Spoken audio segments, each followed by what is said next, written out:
ჩინური მანქანები იაფია, სახიფათო და სასიკვდილო ხაფანგებია. ამიტომაც აკრძალულია ისინი აშასეჩოში. ასე გითხრეს თქვენ, მაგრამ ეს სრული სიმართლე არ არის. რეალობა უფრო ნაკლებად ეხება უსაფრთხოებას და უფრო მეტად $1 ტრილიონ ალტო ინდუსტრიის დაცვას. $12,000 ელექტრომობილი უმაღლესი უსაფრთხოების რეიტინგებით მხოლოდ კონკურენციას კი არ გაუწევდა. ის ერთ ღამეში ააფეთქებდა მთელ ამერიკულ ავტობაზარს. დეტროიტი გაკოტრდებოდა. ამიტომაც ამერიკამ თანამედროვე ისტორიაში ერთ-ერთი ყველაზე აგრესიული პროტექციონისტული ბარიერი ააგო, რომ ისინი არ შემოუშვას. შედეგად მივიღეთ ფინანსური რკინის ფარდა, რომელიც საშუალო ფენას რეკორდულად მაღალი ავტოსესხების მახეში მოაქცევს.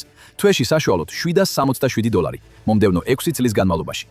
და ეს ყველაზე ცუდი ნაწილი არც არის. იმ დროს, როცა ამერიკელი ოჯახები ფიქრობენ, როგორ დაფარონ თავიანთი საოჯახო SUV-ს ხარჯები, ქვეყნის ავტოინდუსტრია უფრო დიდი შეჩმდება. სიფრული Pearl Harbor-ი, სადაც გზაზე მოძრავი ყველა მანქანა უბრალოდ გაჩერდება. ამერიკული ეზო ფინანსური დანაშაულის ადგილად იქცა. ახალი ავტომობილის საშუალო ტრანზაქციის ფასი $50,000 გადააჭარბა. თუ გსურთ პიკაპი ან SUV, ხშირად ბევრად მეტის გადახდა გიწევთ. Ford F-150 Raptor-ის ფასი დაახლოებით $80,000. სრულად აღჭურვილი რვილი 2026 წლის Chevy Suburban High Country შეიძლება 6 ნიშნა თანხამდე ავიდეს. უფრო ჩვეულებრივი საოჯახო ავტომობილებიც კი დაახლოებით $40,000-დან $60,000-მდე ღირს. და ეს იმ შემთხვევაშიც კი, სანამ დაფინანსება საერთოდ განხილვაში შევა. იმიტომ რომ ადამიანების უმეტესობას ახალი მანქანის ერთიანად ყიდვა არ შეუძლია. ამის დაცვლად ისინი არჩევენ სესხით ან ლიზინგით გადაიხადონ. და ამ დაფინანსების ვარიანტებს თან ახლავს პროცენტული განაკვეთები, რაც მნიშვნელოვნად ზრდის იმ თანხას, რომელსაც საბოლოოდ გადაიხდით თქვენი მანქანისთვის. 2025 წლის ახალი მანქანის საშუალო თვიური გადახდა შთამბეჭდავ $767 მიაღწია. ბევრი მკიდველი მაქსიმალურად ახანგრძლივებს სესხებსა და ლიზინგის ხელშეკრულებებს, ზოგჯერ 72, 84 ან თუნდაც 96 თვემდე, მხოლოდ იმისთვის, რომ შენარჩუნდეს შედარებით მისაღები გადასახადი. 96 თვე 8 წელია. ეს ნიშნავს, რომ ზოგი ამერიკელი თითქმის მთელი 10 წლეულის განმავლობაში აფინანსებს თავის მანქანას, რადგან სხვა გზა არ აქვს. ზოგ შემთხვევაში ავტომობილის დაფინანსების გეგმა პირდაპირ უფრო დიდ ხანს გრძელდება, ვიდრე ქორწინება. ყველაზე მეტად სწორედ ახალგაზრდა თაობები ზარალდებიან. სტატისტიკის მიხედვით, გენზის მძღოლებმა, რომელთა ასაკი 18-დან 28 წლამდე, ავტომობილის სესხის გადაუხდელობის მაჩვენებელი 7,9%-ს მიაღწია. ეს მნიშვნელოვნად აღემატება ქვეყნის საშუალო მაჩვენებელს, რომელიც 5,1%-ს შეადგენს. ეს არის სესხის გადაუხდელობის ყველაზე მაღალი დონე, რაც ბოლო 10 წლზე მეტში დაფიქსირებული. იმის გასაგებად, თუ რამდენად მძიმეა მდგომარეობა, წარმოიდგინეთ, რომ ყველა გადაუხდელი ავტომობილი, რომელიც უკვე ჩამორთმევის პროცესშია ან დეფოლტშია, ერთმანეთის მიყოლებით დააყენოთ. და მიიღებთ უწყვეტი ფოლადის ხაზს, რომელიც ნიუ-იორკიდან ლოს-ანჯელესამდე მიიწვდება. ამას შედეგები 10 წლეულების განმავლობაში იგრძნობა. მილიონობით ახალგაზრდა ამერიკელს უწევს უყუღუროს, როგორ ეცემა მათი საკრედიტო ქულები და ინგრევა მათი ფინანსური მომავალი, მაშინაც კი როცა პროფესიულ სამყაროში პირველი ნაბიჯები ჯერ კიდევ არ გადაუდგამთ. მიზეზი, რის გამოც ამდენი ადამიანი მრავალწლიან სესხებზეა მიბმული ისეთი ავტომობილებისთვის, რომელთა შეძენაც ძლივს შეუძლიათ, ისაა, რომ მათ სხვა არჩევანი არ ჰქონდათ. მათ დააჯერეს, რომ სხვა არჩევანი არ არსებობს, მაგრამ არსებობს. ალტერნატივა მსოფლიოს მეორე მხარესაა. ჩინეთში საავტომობილო ინდუსტრია თითქმის პარალელურ სამყაროს გავს, თუ მას ამერიკულ ინდუსტრიას შევადარებთ.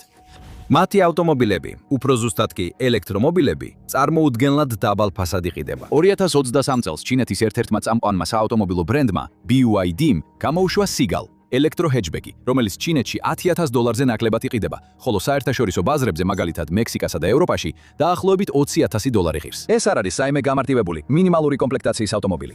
ეს არის თანამედროვე დახვეწილი ავტომობილი, რომელსაც აქვს სწრაფი დამუხტვის შესაძლებლობა, დამტკიცებული უსაფრთხოების სისტემები და სავალი მანძილი 250 მილამდე. და თქვენ შეგიძლიათ იყიდოთ ესეთი 5 ავტომობილი იმავე ფასად, რაც ერთი საშუალო ამერიკული SUV-ის შეძენას დაგიჯდებათ. მაშინაც კი, როდესაც საერთაშორისო ფასებს ემატება ტარიფები, გადაზიდვისა და დილერის მარჯების ხარჯები, ღირებულება მაინც მნიშვნელოვნად იაფია, ვიდრე ის, რასაც აშშ-ში გადაიხდიდით. მაშ, რატომ არ არის ის ხელმისაწვდომი? აშშ-ის მთავრობა იტყოდა, რომ თანამედროვე ელექტრომობილები მნიშვნელოვნად განსხვავდება ტრადიციული ავტომობილებისგან. ისინი მხოლოდ ძრავების, მუხრუჭებისა და გადაცემათა კოლოფებისგან არ შედგება. ისინი აღჭურვილია თანამედროვე ელექტრონული მოწყობილობებით, მათ შორის კამერებით, სენსორებით, მიკროფონებითა და ტელემატიკით. ისინი ბორბლებზე დამონტაჟებული სმარტფონებია და ეს აშინებს აშშ-ის მთავრობას. ისინი მიიჩნევენ, რომ დისტანციური კავშირი შეიძლება გამოიყენოს ჩინეთმა ან სხვა უცხოელმა აგენტებმა ამერიკელ მოქალაქეებზე ჯაშუშობისთვის ან ქვეყნის ინფრასტრუქტურის დასაზიანებლად.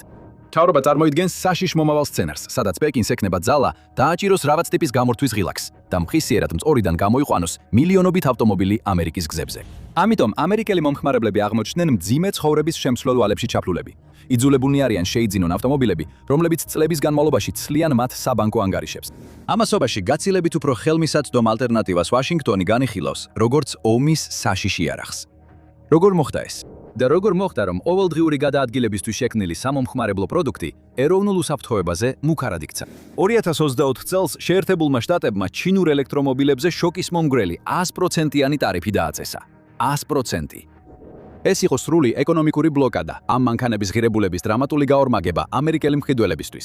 მიზანი აშკარა იყო. შეგნებულად გაეხადათ ჩინეთის ელექტრომობილები დაუყოვნებლივ არაკონკურენტუნარიანი ამერიკულ ბაზარზე. რადგან თუ ამ მანქანათაგან ერთის ფასი ჩვეულებრივ დაახლოებით $20,000 და ეს 100%-იანი ტარიფი მის საბითუმო ფასს კიდევ $10,000 უმატებს, საბოლოო ფასი ხდება $30,000. და შემდეგ უცებ მანქანა, რომელიც ძალიან იაფი და მიმზიდველი ჩანდა, ზოგისთვის მიუწვდომელი ხდება. სხვა სიტყვებით რომ თქვათ, ის წარუმატებლობისთვისაა განწირული. ამასობაში ამერიკული ბრენდები აგრძელებენ ბაზრის მონოპოლიზებას. წარმოიდგინე, რომ შედიხარ შენს ადგილობრივ სასურსათო მაღაზიაში და ხედავ, რომ პურის ფასი უცებ 50%-ით გაიზარდა. და წარმოიდგინე, რომ მთავრობა ამბობს, ეს ფასის ცვლილება შემოვიღეთ იმისთვის, რომ შენი ადგილობრივი საცხობის დაცვების დაცვა შეგვეძლო, რომელიც პურზე $15 იღებს. სწორედ ეს მოხდა. ამ გადაწყვეტილების სისტრაფემ და სიმკაცრემ აჩვენა, რამდენად შეშინებული იყო ვაშინგტონი ამ იაფი ჩინური მანქანების გამო, რადგან უცხოურ პროდუქტებზე ასეთი მკაცრი ტარიფების დაწესება ნორმალური სავაჭრო პოლიტიკა არ არის. 100%-იანი ტარიფები, როგორც წესი, ექსტრემალურ ზომებად ითვლება და მხოლოდ რეალური საგანგებო სიტუაციებისთვის გამოიყენება, მაგრამ ვაშინგტონის თქმით, ეს სწორედ საგანგებო სიტუაცია იყო. მთავრობა ამტკიცებდა, რომ ასეთი იაფი მანქანების ბაზარზე დაშვება საზიანო იქნებოდა. მათი არგუმენტი იმ იდეაზე იყო დაფუძნებული, რომ ჩინეთი თავის საავტომობილო კომპანიებს ძალიან მაღალ სუბსიდიებსა და სხვა სახელმწიფო მხარდაჭერას აძლევს. და ამაში გარკვეული სიმართლე ნამდვილად არის.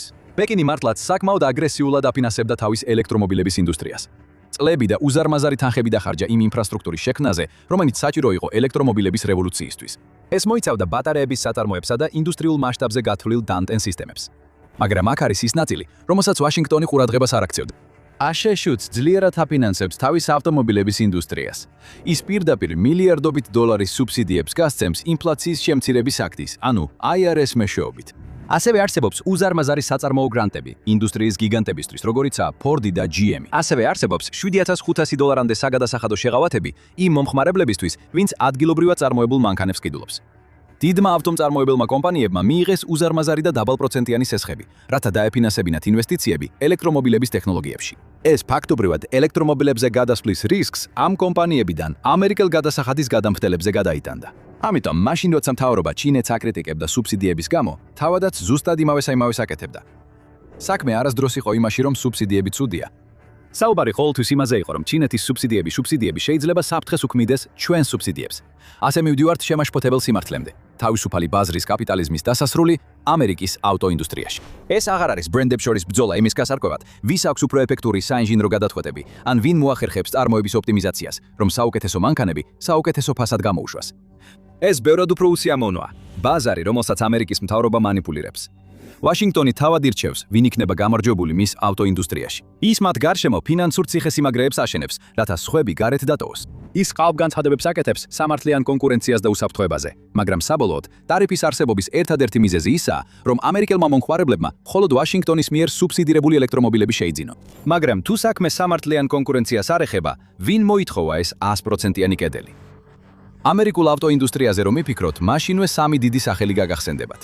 General Motors, Ford და Stellantis, რომელიც ისეთი ცნობილი ბრენდების მშობელი კომპანიაა, როგორიცაა Chrysler და Jeep, ერთად ისინი დეტროიტის იმპერიას წარმოადგენენ. 10 წლეულების განმავლობაში ისინი ავტომობილ მათ შეცვალეს ამერიკის გარეუბნების სახე, აკონტროლებდნენ გზებს და გავლენა მოახდინეს მთელი რეგიონების ეკონომიკებზე. და როცა ისინი იზრდებოდნენ და მდიდრდებოდნენ, მათი ძალაც იზრდებოდა.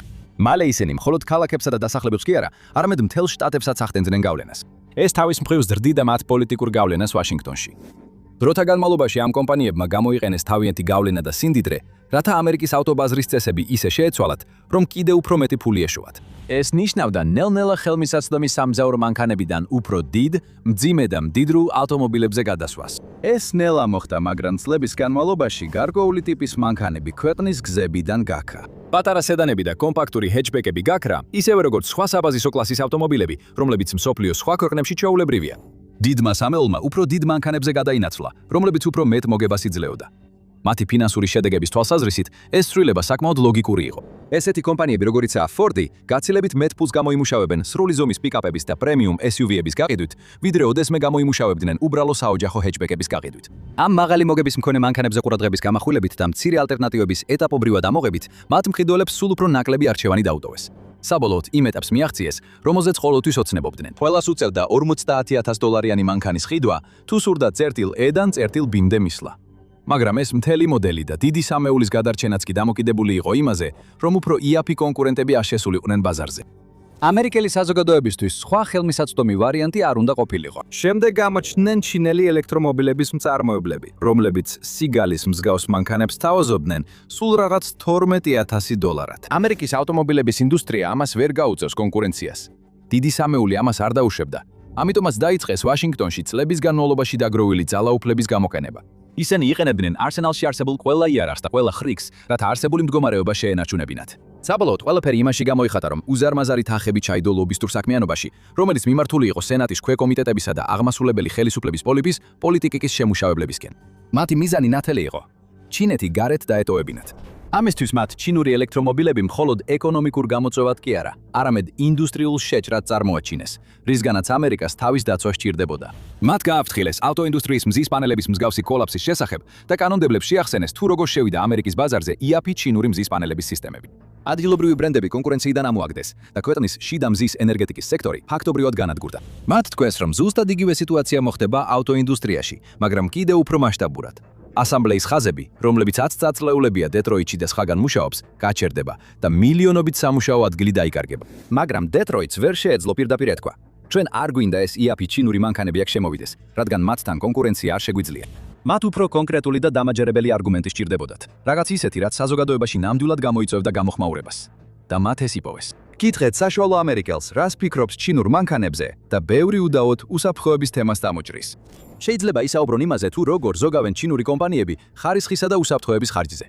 შეიძლება ახსენონ საშიში ბატარეები, რომლებიც ნებისმიერ დროს შეიძლება აფეთქდეს, ან თუნდაც უსაფრთხოების მკაცრი ტესტების ნაკლებობა. ზოგი ჩინურ მანქანებს სიკვდილის მახედაც კი ახდენს. ეს იდეები და სტერეოტიპები ღრმად არის გამჯდარი ამერიკულ მედიასა და პეკინის საავტომობილო ინდუსტრიის შესახებ ფართო საზოგადოებრივ წარმოდგენაში. და ამის მიზეზი არსებობს, მაგრამ ეს ის არ არის, რაც დაგაჯერეს. დიახ, იყო ადრეული კატასტროფული ჩავარდნები, მაგალითად, 0 ვარსკვლავიანი კრაშ ტესტები და სალონის ჩამონგრევა 2005 წელს, მაგრამ ეს ასევე არის დეტროიტის საავტომობილო გიგანტების მიერ ნაკედი და დაფინანსებული წლების პროპაგანდისა და ტვინის გამორეცხვის კამპანიების შედეგი. წლების განმავლობაში Ford-ი, GM-ი და სხვები ქმნიდნენ და ავრცელებდნენ ნარატივს, რომ ჩინეთის მანქანები უსაფრთხო არ იყო. ეს მათთვის წარმოუდგენლად სასარგებლო ნარატივი იყო. შიში ძლიერი ძალაა. თუ ხალხს ჩინური მანქანების ეშინოდა, ისინი არასდროს მოისურვებდნენ ერთის ყიდვას.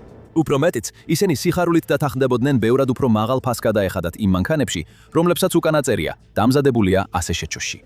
ის დამატებითი 20 ან $30,000 მათი ოჯახის უსაფრთხოების ფასი იყო. უცებ ისეთი კომპანიები, როგორიცაა Ford-ი, კეთილშობილურად და ღირსეულად გამოიყურებოდნენ. ისინი დამატებით ძალისხმევას იჩენდნენ, რათა დაეცვათ მათი მძღოლები და მგზავრები. ჩინური კომპანიები კი წარმოაჩინეს როგორც ბოროტი ფულის მოყარეები, რომლებიც უსაფრთხოებას უგულებელ ყოფდნენ, უფრო იაფი და მარტივად დასამზადებელი პროდუქციის სასარგებლოდ. და ეს ყველაფერი იშლება, როცა უფრო ახლოდან დააკვირდები. საშიში ჩინური მანქანის მითი საბოლოოდ დაიმსხვრა, როდესაც ისეთი ავტომობილები, როგორიცაა BYD Dolphin-ი და Atto 3 შევიდნენ მკაცრად რეგულირებულ ევროპულ ბაზარზე. თუ ისინი მართლა მოდრავი სასიკვდილო ხაფანგები იქნებოდნენ, მათ არანაირი შანსი არ ექნებოდათ, რომ გაყიდულიყვნენ ისეთ ადგილებში, როგორიცაა საფრანგეთი და გერმანია. თუ სტერეოტიპები მართალი იქნებოდა, ამ მანქანებს ევროპული ახალი მანქანების შეფასების პროგრამა ვერ ჩააბარებდნენ. ეს არის ერთ-ერთი ყველაზე სრულყოფილი ავტომობილის უსაფრთხოების შემოწმება მთელ მსოფლიოში. მათ ეს არ დაემართათ, მათ ბრწყინვალედ ჩააბარეს. როგორც Dolphin-მა, ისე Atto 3-მა NCAP-ის უსაფრთხოების რეიტინგში 5 ვარსკვლავი მიიღეს. მათ ან გაუტოლეს, ან სულაც გადააჭარბეს ქულებით ამერიკის ზოგიერთი საუკეთესო რეიტინგული ავტომობილისას, როგორიცაა Ford Mustang Mach-E და Tesla Model 3. რაც შეეხება აფეთქებად ბატარეებს, ეს მითიც დაინგრა. BYD-ის Blade-ის ბატარეამ ინდუსტრიის სტანდარტული ლურსნის შეღწევის ტესტი წარმატებით გაიარა. ეს ტესტი შექმნილია იმისთვის, რომ დაასიმულიროს ისეთი ტიპის დაზიანება, რომელიც ბატარეებს შეიძლება მოულოდნელად აალებას გამოიწვევს. ჩინურმა მწარმოებელმა ინტერნეტშიც კი გაავრცელა ვიდეო, სადაც ჩანს, როგორ შედის ლურსმნები ბატარეის ელემენტებში ისე, რომ ისინი არ იწვის. ეს იყო მიღწევა, რომლის გამეორებაც დასავლური სამყაროს ბევრი NMC ბატარეისთვის შეუძლებელი აღმოჩნდა. მანქანებმა ტესტის შემდეგ წარმატებით გაიარეს და უსაფრთხოების ერთ სტანდარტს მეორის მიყოლებით აკმაყოფილებდნენ. რის შედეგადაც არაუსაფრთხო ჩინური მანქანის ნარატივი დაინგრა. ეს არ ნიშნავს, რომ ჩინური მანქანები სრულყოფილია, ან რომ მათ შორის არც ერთს არ აქვს უსაფრთხოების პრობლემები. ყოველთვის არსებობს გაუმჯობესების შესაძლებლობა, მაგრამ ტესტებმა აჩვენა, რომ ჩინური მანქანები არ იყო უფრო საშიში, ვიდრე ამერიკული მანქანები. ბევრ ასპექტში ისინი კიდევ უფრო უსაფრთხოებიც კი იყვნენ. როდესაც უსაფრთხოების მით წერტილი დაესვავა, მთავრობას ახალი შეუვალი მიზეზი სჭირდებოდა, რომ ეს მანქანები აშშ-ში არ შეეშვა. აი ტროას ცხენით. როცა ეკონომიკური და უსაფრთხოების არგუმენტები იშლებოდა, ვაშინგტონმა სწრაფი და მოულოდნელი შემოტრიალება განახორციელა, კიდევ უფრო უკიდურეს მიმართულებით. მათ დაიწყეს მტკიცება, რომ ჩინური მანქანები ეროვნული უსაფრთხოებისთვის საფრთხეს წარმოადგენდა. მიუხედავად იმისა, რომ ეს შეიძლება აბსურდულად ჟღერდეს, ვაშინგტონის არგუმენტი ცივად და გააზრებულად იყო ჩამოყალიბებული. მან გამოიყენა 10 წლეულების განმავლობაში საზოგადოებაში ჩამოყალიბებული ინდოქტრინაცია და ფართოდ გავრცელებული შიშები ჩინეთის, მისი მმართველი კომუნისტური პარტიისა და იმ საფრთხის მიმართ, რომელსაც ის ამერიკულ ცხოვრების წესს უქმნის. საფუძველი ამ ყველაფერს 2024 წელს ჩაეყარა. აშშ-ის ვაჭრობის დეპარტამენტმა, DOC-მა, ჩაატარა გამოძიება იმეთნეთის ტეტერუბლის სისტემური რისკების შესახებ, რომლებიც დაკავშირებულ მანქანებს შეიძლება ჰქონდეთ, თუ ისინი ჩინეთიდან ან სხვა ქვეყნებიდან მოდიან, რომლებიც შეიძლება აშშ-ის მოწინააღმდეგეებად ჩაითვალო. ამ გამოძიების შედეგები შემაშფოთებელი იყო. დოკმა დეტალურად ახსნა, თუ როგორ შეიძლება თანამედროვე მანქანები გადაიქცეს კიბერ-ომის პლატფორმებად. გამომძიებლებმა წარმოადგინეს კოშმარული სცენარი, ერთგვარი ციფრული პერლ ჰარბორი, სადაც პეკინი შეძლებდა ამერიკული საზოგადოების უპრეცედენტო მასშტაბით მოშლას. თქვათ, სამხრეთ ჩინეთის ზღვაში დაძაბულობა იზრდება. იწყება ჩინეთის დიდი ხნის მოსალოდნელი შეჭრა ტაივანში. იმავე წამს შეერთებულ შტატებში ასობით ათასი ან თუნდაც მილიონობით ამერიკელი მოქალაქე ზის თავისი ჩინური ელექტრომობილის საჭესთან. იმისათვის, რომ ამერიკამ ხელი არ შეუშალოს მის დაუყოვნებელ შეჭრის გეგმებს, ჩინეთის დაზვერვის სააგენტომ შეიძლება ყველა ამ მანქანას დისტანციური განახლების არხით გაუგზავნოს მავნე პროგრამული პაკეტი. პროგრამულად ისეა მოწყობილი, რომ ჩვეულებრივი სისტემები გვერდსაულის, ეს მავნე პროგრამა მაშინვე ჩამოიტვირთება და დაკენდება თითოეულ მანქანაში. რამდენიმე წამში ისინი სრულიად უძრავები გახდებიან. საჭის სისტემები ჩაიკეტება, ელექტრონული ხელის მუხრუჭები ჩაირთვება, ენერგიის ინვერტორები გაითიშება, ძღოლები კონტროლს დაკარგავენ თავიანთ მანქანებზე, მანამდე სანამ მიხვდებიან რა ხდება. თვალის დახამხამებაში უამრავი მანქანა, რომლებიც მოძრაობენ ისეთ გზატკეცილებზე, როგორიცაა 45-95 ან მანჰეტენის ცენტრის ლაბირინთივით ქუჩებში. ერთდროულად გაჩერდება თითქოს უხილავმა, მაგრამ ყოვლის შემძლე ძალამ გააშეშაო. ეს იქნებოდა კატასტროფული ინფრასტრუქტურის პარალიზება, იქნებოდა ავარიები, დაშავებულები, სიკვდილი, განადგურება. საგანგებო სამსახურებს გაუჭირდებოდათ რეაგირება. სატრანსპორტო დერეფნები გადაიკეტებოდა და გახდებოდა გაუვალი. ლოგისტიკა დაინგრეოდა, შიდა ეკონომიკა დაინგრეოდა. შეიძლება გადაჭარბებულად ჟღერს, მაგრამ ეს ტექნოლოგია უკვე არსებობს. თანამედროვე მანქანები აღჭურვილია ელექტრონული მართვის ერთეულებისა და ქსელური მოწყობილობების რთული სისტემებით. მათ შეუძლიათ უამრავი მონაცემის შეგროვება და გაზიარება. ყოველ წამს ისინი იყენებენ პროგრამულ უზრუნველყოფას ყველა ძირითადი ფუნქციისა და მახასიათებლის სამართავად. დაწყებული საჭის დამხმარე სისტემიდან ენერგიის განაწილების სისტემამდე. და საბოლოოდ ამ მანქანების მწარმოებელი ბრენდები ფლობენ ძალაუფლებას, ზუსტად აკონტროლონ, როგორ მუშაობს ისინი. სწორედ ისინი არიან, ვინც ქმნიან და ავრცელებენ მნიშვნელოვან ფირმვერის განახლებებს. ამიტომ სულაც არ არის უცნაური წარმოიდგინო, როგორ შეიძლება ასეთი ძალაუფლების გამოყენება საშიში ან დამანგრეველი გზით. და როგორც კი ეს იდეა გავრცელდება, ვაშინგტონი იღებს საჭირო არგუმენტს, რომ ეფექტურად აკრძალოს ეს მანქანები. დიდი სამეული ირებს იმას, რაც სურს. თანაც ქმის ნარატივს, თითქოს ეს ყველაფერი საზოგადოებრივი კეთილდღეობისთვის კეთდება. მაგრამ ტარიფები მხოლოდ ჩინეთიდან გაგზავნილ მანქანებზე ვრცელდება. აბა რა მოხდება, როცა მანქანებს პირდაპირ მეზობლად აწყობენ? ტარიფების ბარიერის არსებობისას ჩანდა, რომ აშშ-ს მთავრობამ გაიმარჯვა. მან თითქმის შეუძლებელი გახადა პეკინისთვის თავისი ელექტრომობილები ამერიკულ ბაზარზე შეეტანა და თუნდაც მცირე შანსი ჰქონოდა ფორდისა და General Motors-ის მსგავს კომპანიებთან კონკურენციისთვის. ყოველ შემთხვევაში ასე ჩანდა, მაგრამ ჩინეთი ასე მარტივად არ დანებდებოდა. პეკინის სტრატეგებმა მალევე აღმოაჩინეს ხრელი კანონში. მათ გააცნობიერეს, რომ 100%-იანი ტარიფები დაწესებული იყო წარმოებისა და ძირითადი კომპონენტების მკაცრი წარმოშობის ქვეყნის წესების მიხედვით. ეს ნიშნავდა, რომ მანქანების მექსიკაში აწყობა მხოლოდ მაშინ აცილებს გადასახადებს, თუ საკმარისი ნაწილები ადგილობრივად იწარმოება და არა მხოლოდ ჩინეთის პორტების თავიდან არიდებით. ამიტომ, თუ ისინი შეძლებენ მათი წარმოებას და ექსპორტს ამერიკელი მომხმარებლისთვის ბევრად უფრო ახლო ადგილიდან, მაშინ ეს ტარიფები ფაქტობრივად გაუქმდება. ამიტომ დიდი ჩინური ბრენდები, როგორიცაა BYD და MG, სამხრეთისკენ, მექსიკისკენ მიიმართნენ. მათ შეიმუშავეს გეგმები და სწრაფად დაიწყეს მათი განხორციელება. მათ მიწის შესყიდვებზე შეთანხმდნენ და მექსიკის მიწაზე აშშ-ს საზღვიდან სულ რამდენიმე კილომეტრში ახალი მრავალმილიარდიანი საავტომობილო ქარხნების მშენებლობა დაიწყეს. ბიზნესის თვალსაზრისით ეს ნამდვილი გენიალური ნაბიჯი იყო. მექსიკა უკვე მსხვილი საავტომობილო წარმოების ცენტრი გახლავთ. იქ შედარებით იაფი მუშა ხელია და აშშ-ში ავტომობილების მიწოდების წარმატებული გამოცდილება აქვს. იურიდიული თვალსაზრისითაც ეს ნაბიჯი საკმაოდ გონივრული იყო. ეს იყო ჩინეთის გააზრებული სვლა, რათა გვერდი აეულო შეერთებული შტატების, მექსიკისა და კანადის შეთანხმების, რომელიც ნაფთას თანამედროვე მემკვიდრეა იურიდიული სტრუქტურისთვის. USMCA-ის დებულებების მიხედვით, ნებისმიერ ავტომობილს, რომელიც დამზადებულია სამივე ხელმომწერ ქვეყანათაგან ერთ-ერთში, შეუძლია გადასცდეს დანარჩენი ქვეყნების საზღვრებს საბაჟო გადასახადის გარეშე, მაგრამ ამისთვის უნდა დააკმაყოფილოს გარკვეული წესები და მოფიდა მოთხოვნები. თითოეულ ავტომობილში კომპონენტებისა და სტრუქტურული ღირებულების 75% უნდა იყოს მიღებული ჩრდილოეთ ამერიკის შრომისა და მასალებისგან. მექსიკაში საწარმოო ინფრასტრუქტურის გადატანით, ადგილობრივი ფოლადის გამოყენებით და მექსიკელ ასამბლეის მუშებზე დაყრდნობით, პეკინი დარწმუნებული იყო, რომ მარტივად გადალახავდა 75%-იან შეზღუდვას. ავტომობილები ჩინური იმპორტიდან ჩრდილოეთ ამერიკულ პროდუქტებად გადაიქცა. ეს იყო თითქოს ჩინეთს ამერიკულ ბაზარზე საიდუმლო უკანაკარი ეპოვა. და თუ ეს გეგმა გაამართლებდა, მალე შეძლებდა ისეთი მანქანების, როგორიცაა BYD სიგალი, მექსიკაში წარმოებას. შემდეგ კი მათ ტეხასში გადაზიდვა საზღვარზე. ამ პროცესში კი ნულოვანი გადასახადების გადახდით. კიდევ ერთხელ, ASHS სასოწარკვეთილად ცდილობდა ამის შეჩერებას. სასოწარკვეთილი არეულობა დაიწყო შეერთებული შტატების სავაჭრო წარმომადგენლის, ანუ USTR-ის ოფისებში. ვაშინგტონის დიპლომატებმა მექსიკელ კოლეგებს მიმართეს და განაცხადეს, რომ თუ ეს ჩინური ტროას ცხენები მათ ტერიტორიაზე შევიდოდნენ, ეს პირდაპირ დაარღვევდა USMCA-ის სულს. მათ ზოგარ დაემუქრნენ, რომ საპასუხოდ აგრესიულ ზომებს გამოიყენებდნენ. ეს მოიცავდა USMCA-ის ვადის გასვლის დებულების შესაძლო ამოქმედებას, რაც შეიძლება მთელი შეთანხმების დაშლით დასრულებულიყო. ამას კატასტროფული შედეგები ექნებოდა მექსიკის ეკონომიკისთვის. მექსიკა დათმობაზე წავიდა. მთავრობამ დაიწყო იმ წახალისებების გაუქმება, რომლებიც ადრე ჩინურ ავტოკომპანიებს შესთავაზა. მოულოდნელად მათთვის ქვეყანაში საწარმოების გახსნა უფრო რთული და დამაბკოლებელი გახდა. მიუხედავად იმისა, რომ ამ კომპანიებიდან ზოგმა გამოაცხადა, რომ მექსიკაში გეგმებს აჩერებდა, სხვებმა გაფართოება მაინც განაგრძეს. მომავალი სულ უფრო გაურკვეველი რჩება, რადგან არსებობს რეალური შესაძლებლობა, რომ მექსიკაში კიდევ მეტი ჩინური ავტოქარხანა აუცილებლად გამოჩნდება. მაგრამ თუნდაც ავტომობილები მექსიკაში ატყობდნენ, პროგრამული უზრუნველყოფა, რომელიც მათ მართავს, მაინც შენჟენში იქნება კონტროლირებული. და ეს გვიყვანს მთელი აკრძალვის ძირეულ მიზეზთან. ვაჭრობის დავები, კორპორაციული ლობირება და საზოგადოებასთან ურთიერთობის კამპანიები უბრალოდ ფონური ხმაურია. ინდუსტრიული კონფლიქტის ყველაზე ღრმა და ბნელი ძირეული მიზეზი გეოპოლიტიკურ დრამაშია. ჩვენ ხედავთ დრამატულ, თაობებისთვის გამსაზღვრელ და შეუქცევად ცვლილებას გლობალურ არენაზე. შეერთებულ შტატებსა და ჩინეთს შორის ნელ-ნელა, მაგრამ საბოლოოდ გამიჯნა. ორივე ქვეყანას წლების განმავლობაში უთანხმოებები ჰქონდათ, მაგრამ ისინი ამ საკითხებს გვერდზე დებდნენ, რათა გლობალიზებული ვაჭრობის სარგებელი მიეღოთ. მომხმარებლური საქონელი მარტივად გადაადგილდება ოკეანეებსა და საზღვრებს მიღმა, მხოლოდ მიწოდებისა და მოთხოვნის წესების საფუძველზე. პოლიტიკური პოზირება ან უთანხმოები გვერდზე გებძეითებს. ეხლა კი ეს ყველაფერი სრულიად განსხვავებულით იცვლება. ეპოქა, როდესაც მსოფლიოს უდიდეს ძალებს აღარ აინტერესებდეს, მათ კონკურენცია სურთ. ამ ახალ ეპოქაში უბრალო ავტომობილი სირმისეულად გარდაიქმნა. ის მექანიკური პროდუქტის ნაცვლად პროგრამული უზრუნველყოფით განსაზღვრულ აქტივად იქცა. დღევანდელი ავტომობილები ქსელური სენსორი მასივებია. ორი მასივებია, რომლებიც ფუნქციონირებენ ფიზიკურ და ციფრულ საზღვრებში, რასაც მათი მწარმოებლები განსაზღვრავენ, ხოლო სახელმწიფო ძალები ამ მწარმოებლებს მხარს უჭერენ და აფინანსებენ. ვინც ამ ავტომობილების პროგრამულ უზრუნველყოფასა და ოპერაციულ სისტემებს აკონტროლებს, საბოლოოდ მომხმარებლებზე დიდ გავლენას ფლობს. ეს კი შემაშფოთებელ სიმართლეს ავლენს.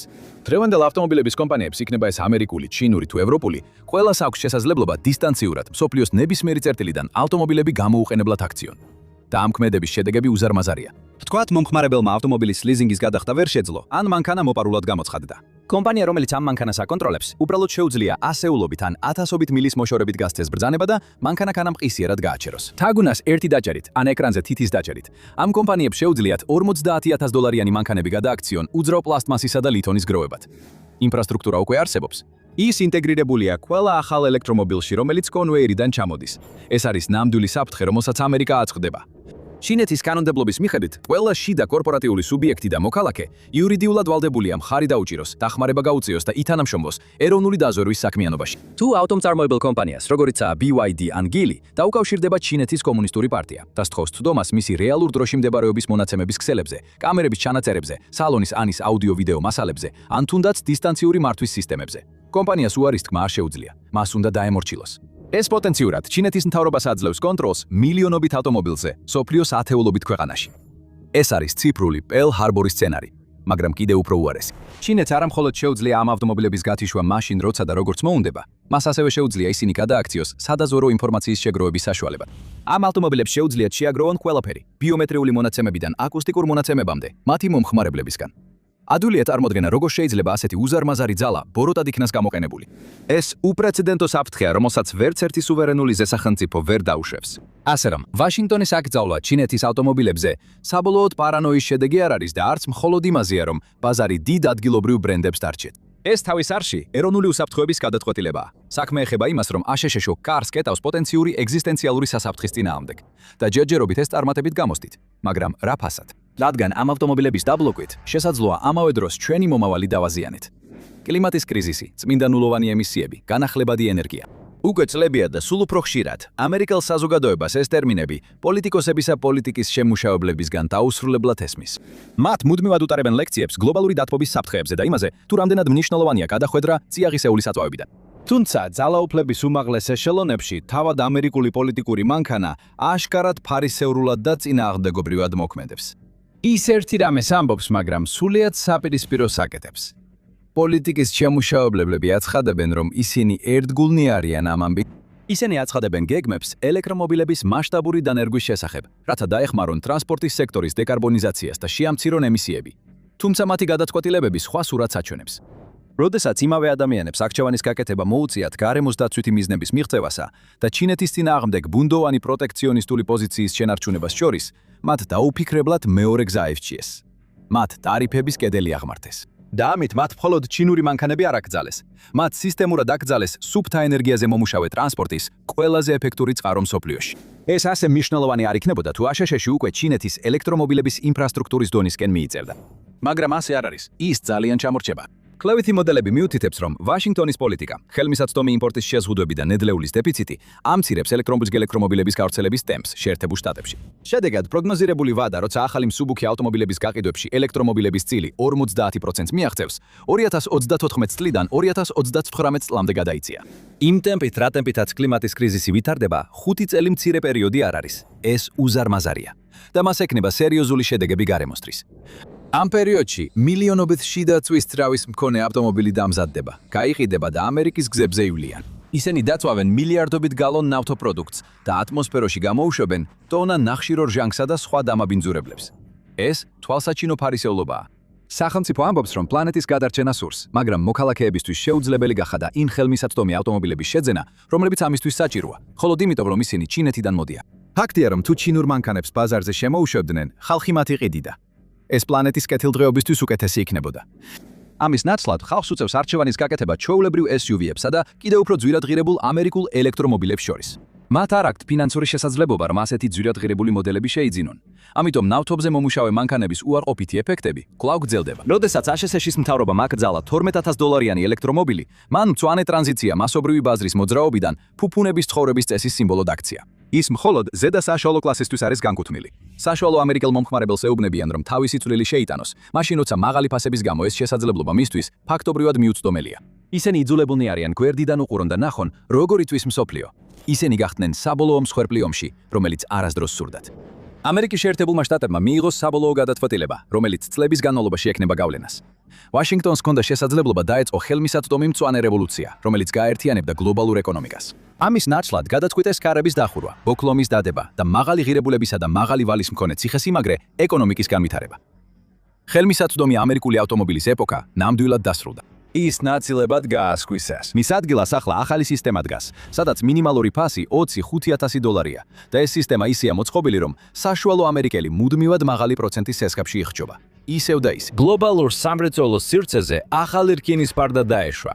თუმცა განსხვავებით მე-20 საუკუნის პოლიტიკური ბარიერისგან, ახალი ფარდა სრულიად სხვა მასალებისგანაა დამზადებული, მაგალითად 100%-ით. ტარიფები ადრე მონოპოლიებს კონკურენციისგან იცავდა, ხოლო სავაჭრო შეზღუდვები გადაიქცა გეოპოლიტიკური იარაღად, რათა წარმოების და მიწოდების ჯაჭვების გლობალური ინტეგრაცია შეეჩერებინათ.